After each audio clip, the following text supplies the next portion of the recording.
Salve, salve, seguidores e seguidoras do canal Siga Direito. Vamos começar então o nosso segundo episódio da segunda temporada. Como vocês já sabem, eu sou o Felipe Sá. Eu sou o João Henrique Barbosa. E eu sou o Virgílio Sarmento. E conforme prometido, hoje teremos um convidado especialíssimo aqui, Dr. João Pedro Câmara, um amigo e profissional muito respeitado aqui no Distrito Federal, que vai poder nos brindar com muito conhecimento nesse episódio. Olá, meus amigos, muitíssimo obrigado pelo convite. É uma satisfação muito grande estar junto com vocês três aqui. Três companheiros de jornada de trabalho em cartório, né? Nós já tivemos muitas experiências profissionais juntos e é uma satisfação muito grande estar no Siga Direito hoje aqui para falarmos a respeito do registro imobiliário, que é a minha grande paixão. Legal, João. Olha, para nós é um prazer tê-lo aqui no nosso canal. Você que é um profissional extremamente respeitado na área do direito imobiliário. Para quem não conhece, Dr. João Pedro tem uma vasta experiência em registro de imóveis aqui em Brasília. Durante 15 anos, né, João? Foi registrador substituto no maior cartório de registro de imóveis do Distrito Federal, o primeiro ofício de imóveis. Foi também tabelião e registrador civil no estado da Bahia, né, durante alguns anos. Sim. E agora está numa diretoria do INCRA, né? Sim. Fala um pouquinho pra gente, João, dessa diretoria que você ocupa lá no INCRA. Ah, meu amigo, foi uma surpresa muito grande para mim. Assim que eu saí do cartório lá na Bahia, eu vim aqui para Brasília, assumi uma gerência na Terracap de regularização de imóveis urbanos e quando estava lá, recebi o convite para assumir a diretoria da Câmara de Conciliação Agrária do INCRA. É uma diretoria voltada à gestão dos conflitos agrários Brasil afora, né? Situações de tensão e de conflitos agrários que envolvam terras da União e terras do INCRA. Então, é um desafio muito grande, está sendo um desafio e um aprendizado gigantesco para mim, né? Eu só tenho a agradecer essa oportunidade que me foi dada pelo presidente do INCRA, quando me chamou, o presidente Geraldo Mello, para a gente poder estar lá participando dessa nova gestão do INCRA, que graças a Deus está indo muito bem. É outro mundo, né, João? Porque assim, você tratar de imóvel urbano já é uma coisa assim, líquida e certa ali, né? Você tem dimensões, você tem as características. Às vezes, tratando-se de imóvel rural aí, às vezes você não tem isso de uma forma certa, correta, e às vezes você realmente precisa de georreferenciamento e outras coisas, né? Porque tem coisa que é muito antiga, provavelmente, né? E esse tema, Sim. né, Felipe e João, ele tem tudo a ver com o que a gente gostaria de abordar hoje, que é exatamente o cartório de registro de imóveis. Nós vamos ver durante a conversa aqui qual é o objetivo de um cartório, qual é o dia a dia de um cartório, qual é o papel que ele desempenha, e é importantíssimo, né? Então, o episódio de hoje vai ser cartório de registro de imóveis. Ô, João, então você como registrador de imóveis que foi durante muito tempo, né? Basicamente, o que você tem a dizer para nós do que é o cartório de registro de imóveis, o que ele faz, né? Qual a importância dele para a sociedade? Maravilha, João. Obrigado por essa pergunta. Porque é algo que a gente não, muitas vezes não para pensar, né? Por que existe o registro imobiliário, né? O registro imobiliário, ele serve para dar segurança a direitos sobre o bem que é o lastro da economia mundial, que são os bens imóveis. Aí está a importância do registro imobiliário, né? O ordenamento jurídico em geral, né? Os ordenamentos jurídicos, eles servem para dar segurança jurídica para a sociedade. Segurança dentro da vida das pessoas, né? Para as pessoas saberem que, olha, tem que fazer assim, tem que fazer assado, se fizer assim, você está certo, vai ter esse resultado, se não fizer assim, vai estar errado, pode ter sanção. E isso tudo gera segurança na sociedade. As pessoas têm um norte, como elas devem seguir, né? E o registro imobiliário, ele é uma segurança para os direitos sobre os bens imóveis, que, como eu falei, é o principal lastro da economia mundial. Sempre foi e acho que sempre será. O bem imóvel, ele é imperecível, salvo raríssimas exceções, né? A terra não elastece, a população não diminui, só cresce. 2050 nós teremos aí aproximadamente 10 bilhões de pessoas no mundo, né? E cada vez mais o bem imóvel vai ter mais valor, né? Cada vez mais vai ter mais valor. Então, saber quem é o dono do imóvel, saber se aquele imóvel está hipotecado, se eu posso comprar aquele imóvel, se ele tem alguma pendência jurídica, né? Isso tudo é algo muitíssimo importante. Então, a sociedade, né, como um todo, e não só o Brasil, né? Algumas pessoas acham que cartório é coisa só de português e brasileiro. Burocracia, né? Não é nada disso.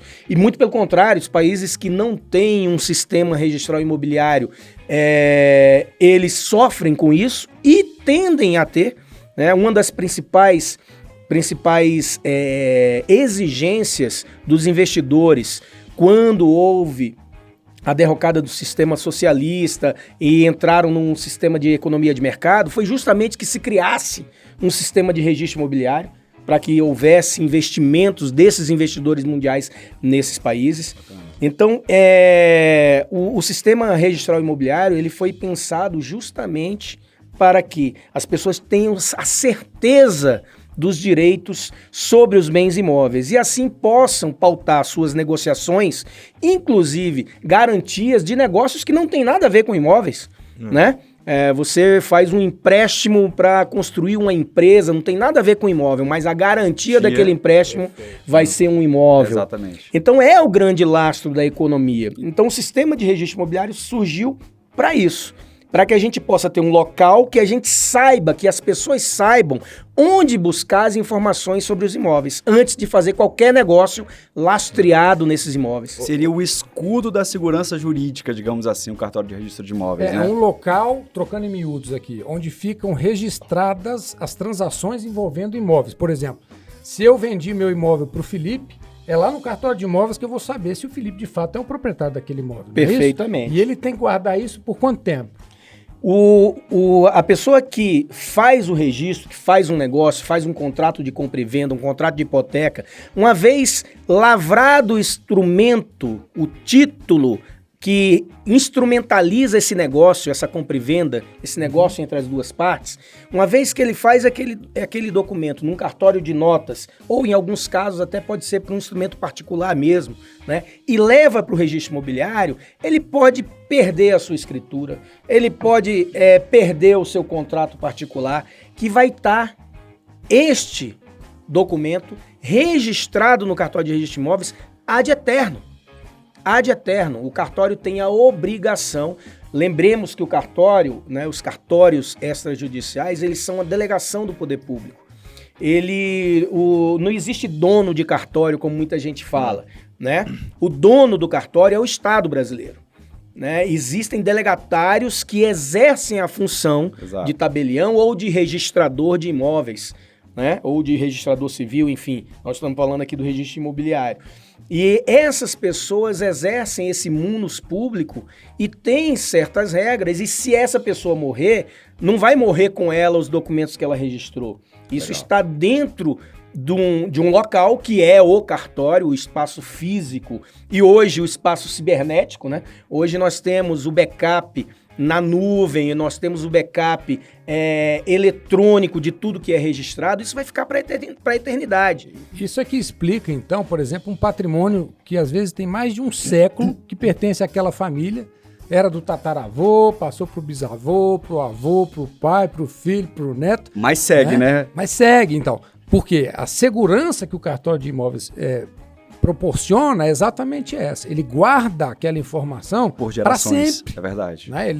Aquilo não vai desaparecer, né? Exato. Existem cartórios em cidades antigas, como Recife, por exemplo. Minha cidade. Que são que são verdadeiros museus. Com peças lindíssimas, do tempo em que, para ser tabelião ou escrevente, você tinha que ter a letra bonita, né? Sim, graças a Deus acabou essa exigência. Acabou, né? E justiça seja feita. O registrador que teve a letra mais bonita no Distrito Federal foi do primeiro ofício de registro de imóveis. Ah, é? Humberto de Jesus Ferreira. É mesmo? Qualquer dia, se vocês quiserem ir ao primeiro ofício e ver os livros, os livrões antigos... Tá aí, eu vou providenciar uma imagem pra gente colocar nesse vídeo aqui, para mostrar Maravilha. essa relíquia, né? A assinatura dele era uma pintura. A assinatura do Humberto era uma Pô, que pintura. legal. São livros amarelados, né? Aquele papel poído já, mas que estão arquivados até hoje. Sim. Sim. E digo mais, esses livros, na grande maioria dos cartórios, e aí os cartórios que efetivamente têm rendimento para tanto, esses livros estão digitalizados. Hoje, por exemplo, aí eu posso falar com propriedade do cartório no qual eu fui registrador substituto por 15 anos. Hoje, se pegar fogo nos livros, será uma pena, obviamente, para uma questão histórica, Sim. mas por uma questão de segurança jurídica não vai fazer diferença nenhuma. Legal. Os livros estão todos digitalizados. E isso está em grande parte do Brasil. Não está em todos os cartórios do Brasil, porque nós sabemos que a realidade econômica da maioria dos cartórios do Brasil não é a mesma dos cartórios do Distrito Federal, né? João, eu tenho até uma história que eu acho que eu até já contei aqui no Siga, que é quando eu assumi um cartório no interior do Paraná, né? Isso foi no ano de 2008, eu acho. Eu e o João fomos para lá, bem no interiorzinho, cidade com 12 mil habitantes, era um cartório de protesto. E aí, quando eu passei no concurso, aí quando eu fui receber a delegação, o antigo interino tinha que me entregar os livros, né? E eu pedi para ele os livros e pedi para ele o CD, o HD, onde estavam os arquivos eletrônicos. E ele falou, não, o cartório não tem computador, não. 2008, né? Então, assim, o que você está falando é muito bacana, porque o Brasil realmente ele vive realidades totalmente antagônicas, Totalmente. né? Você vai no interior de uma cidadezinha no Paraná, por exemplo, não tem nem computador. Você vai na capital, em São Paulo, em Brasília, você tem toda a infraestrutura de redes, nuvem, digitalização e tal. E a gente sabe que isso faz toda a diferença no caso de um incêndio, de uma inundação, por exemplo. Sim, né? sim. Então, é muito importante esse desenvolvimento dos cartórios, esse aprimoramento tecnológico que está acontecendo. Né? A pandemia trouxe várias novidades, escritura digital, a certidão com assinatura digital, com certificado digital. Então, nós estamos caminhando, né, para um país muito moderno na área cartorária também, né, apesar de tantas críticas que recebemos, né, mas somos um país de vanguarda em muitas situações. Nós já estamos à frente de muitos países desenvolvidos, inclusive. Né? Diferencia para a gente, o que é a diferença entre um cartório de notas e um cartório de imóveis? Qual é a diferença básica? A diferença básica dos dois cartórios é que o cartório de notas, o tabelião, ele assessora as pessoas para fazerem os atos, os seus negócios jurídicos, né? Então o tabelião ele tem a expertise de instrumentalizar vontades. Eu quero vender o meu imóvel para o João. Como eu faço? O que eu preciso? O tabelião de notas é que vai chegar para essas partes com imparcialidade. O tabelião de notas ele não é tabelião do vendedor nem do comprador, ele é tabelião das partes. E ele vai fazer um contrato, vai fazer um instrumento rígido, legalmente válido, para que este contrato possa produzir todos os efeitos para que ele foi feito. E isso aí é a atividade do notário. Ele serve para instrumentalizar as vontades e para também constatar fatos e atestar com a sua fé pública determinadas situações. Então, quando ele pega um documento assinado por alguém e você tem que provar que aquela assinatura é de alguém, né? É o famoso reconhecimento da firma, reconhecimento da assinatura, ele coloca a fé pública dele que quem assinou ali foi o fulano. Exatamente. Né? O Felipe assinou, Felipe Sá assinou esse documento. É do Felipe essa assinatura? Como que ele vai dizer isso? Por duas formas. Se o Felipe assinou na frente dele, Isso. e ele vai dizer, então foi o Felipe que assinou, ele atestou que foi você, pegou seus documentos, viu quem realmente assinou, e ele vai dizer, não, foi o Felipe que assinou na minha frente. Perfeito. É autêntica essa assinatura dele. E pode também atestar com o seu uma cartão de assinaturas que ele tem no seu cartório, quando o Felipe foi lá e disse, olha, minha assinatura é esta. E ele fez uma assinatura lá na frente do tabelião e o tabelião arquivou aquela assinatura. Então pode vir depois de anos, 10 anos, um ano, 5 anos, um documento assinado com aquela assinatura, o tabelião checa com o padrão que ele tem, ele vai dizer, não, quem assinou foi o Felipe, essa assinatura efetivamente é do Felipe. Então existem várias atividades do tabelião de notas que sempre está na questão da segurança jurídica dos atos e negócios jurídicos que as pessoas fazem, os mais diversos. Sim. Né? Enquanto que o registrador de imóveis, ele basicamente, ele vai pegar documentos que transmitam, constituam direitos sobre bens imóveis, e aí ele vai ver se aquele documento está ok, se ele está de acordo com a lei, e ele vai registrar no seu livro próprio, que é o livro das matrículas dos imóveis, né?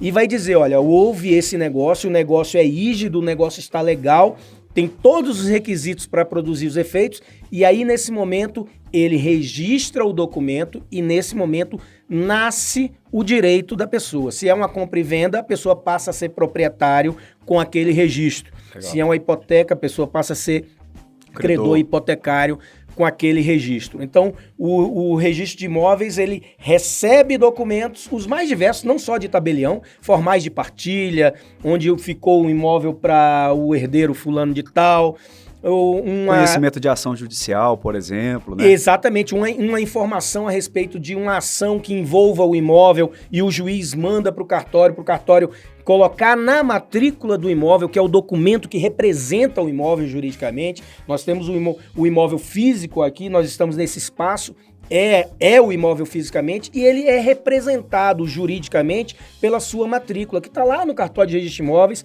e apenas um cartório de registro de imóveis, o cartório daquela área onde o imóvel está. Era exatamente onde eu queria chegar. Quem é que determina ou que determina, por exemplo, a circunscrição imobiliária, por exemplo, de um cartório de registro de imóveis? Isso é uma dúvida que eu tenho particularmente, talvez também nossos seguidores tenham. Maravilha de pergunta, Felipe.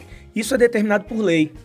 Né? É a lei estadual, ou no caso aqui a lei distrital, que vai delimitar a área das circunscrições de cada um dos cartórios. Né? Então, não é... se eu for registrador de imóveis, eu quero registrar um imóvel em Sobradinho. Não. Se a área de Sobradinho não estiver na área que a lei determina que o meu cartório abrange, eu não posso registrar nada de Sobradinho. Legal. Né? Isso porque o cartório de registro de imóveis ele tem uma competência que a gente chama de territorial, enquanto que o cartório de notas não tem. Então, por exemplo, eu posso fazer a minha escritura de compra e venda em qualquer cartório de notas do país, mas o registro dela, ou seja, o destinatário daquela escritura é o cartório de imóveis da região onde está situado aquele bem que foi vendido. Né? Perfeito. Então, para quem mora aqui em Brasília, por exemplo, se é um apartamento na Asa Norte, eu posso fazer a minha escritura em Sobradinho, mas eu tenho que registrar no segundo ofício de registro de imóveis, que é o cartório com competência sobre a Asa Norte. Essas pessoas confundem também. Exato. Né? Quer dizer que eu posso fazer escritura em qualquer lugar? Pode, mas o registro não. Ele é pré-determinado de acordo com a competência territorial definida na lei estadual que criou aquele cartório. Né? Perfeito. E com relação a essa questão, é interessante a gente lembrar que você pode lavrar a escritura em qualquer lugar, não só do Distrito Federal, né? Do Brasil. Do Brasil. O que não pode acontecer, né? Aí às vezes, não, mas tem uma circunscrição notarial. O que não pode acontecer é o notário sair da sua área, perfeito. Por exemplo, no caso aqui os notários do Distrito Federal, eles não podem sair, pegar uma motinha e lá no Goiás pegar a assinatura e pegar, captar a clientela lá. A pessoa tem que se dirigir ao cartório e ele pode lavrar a escritura de qualquer lugar do Brasil. O que não pode acontecer, isso está na lei dos notários registradores, 8935, não pode acontecer essa coleta de assinatura em outro estado. Isso, e em outro estado, em outra circunscrição, né, para poder buscar essa documentação. Mas até para isso, né? Porque às vezes acontece, né? Você vai escriturar um imóvel, por exemplo, situado em São Paulo. O vendedor está em São Paulo, mas o comprador está em Brasília. Como é que você resolve esse imbróglio, né? Simplesmente você ou um dos dois manda a procuração, para que uma procuração pública dando poderes específicos para lavrar aquela escritura, ou agora nós temos o certificado digital. A escritura pública digital foi autorizada pelo provimento número 100 do CNJ. Ela permite que a pessoa, através de um celular, por meio de uma videoconferência, faça a assinatura digital daquele documento e ele tem a eficácia e validade jurídica tranquila, né? Assim, uma coisa que realmente está revolucionando. As pessoas já estão buscando, né? Pessoas que estão momentaneamente no exterior, têm domicílio aqui, mas estão viajando, precisam vender um imóvel. E agora? Antigamente ela tinha que ir para um consulado, fazer uma procuração, mandar pelo correio, chegar em Brasília ou na cidade onde vai ser feita a escritura. Demorava, viu? Validar. Demorava. Era mais fácil Vocês pegar um sabem avião. Quantos bem negócios jurídicos já foram perdidos? Era Né? mais fácil pegar um avião e voltar, né? Eu chegava antes da procuração. E hoje não. Pessoas que têm domicílio aqui, mas que estão momentaneamente fora, podem assinar a escritura de onde estiverem. Né? Então, Engraçado, me fez lembrar um caso uma vez, cara. Um senhor exatamente vendendo o imóvel, acho que ele perdeu o avião.